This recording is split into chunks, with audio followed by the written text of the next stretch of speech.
Kay diri daghay ko ano? Sa panisil. Aw, singana na. Panisil lagi.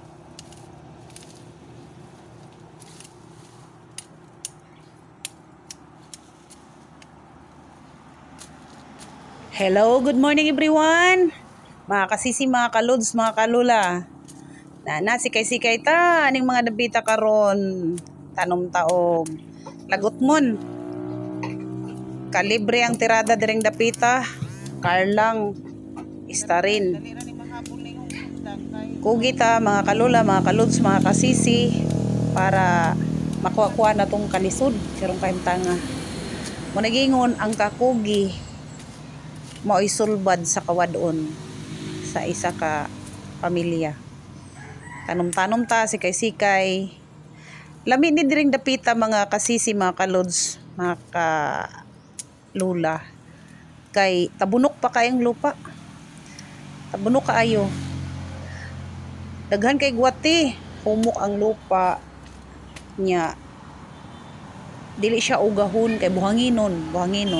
Muna siya giarsa na ko ang kanang mga paguha, mga kalula, mga kalods, mga kasisi. Kay pagkalataan na fertilizer man gyud siya.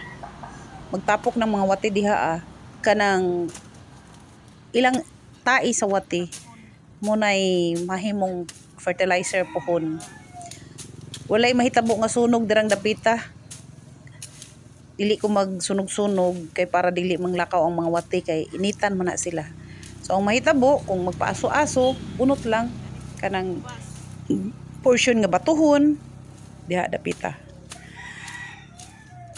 Oh, ako gyud ang gibungkal, makita gyud nako ang mga wati dira. Lami kay tamnan gyud. Igo lang minanghuam direng dapitag kanang katamnan bitaw. Duol ri sa balay, kilid sa karsada gyud. Yan. Og ingkaso walay makaon. Ibot lagi sa kakapon ang kalibre or karlang istarin ba? Go na, paresa na to ginamos. Inom-inom na to kape nga stick nga with kalamansi. Ay, buhi ng bitok. Fights na kayo. So, maura to mga kalula, mga kalods, mga kasisi. Maura na ikaambit na ko ninyo. Ang kakabos sa isa ka tao makunhuran kung magkogi. Daghang salamat o maayong adlaw kanatong tanan. Happy Thursday everyone. Bye bye.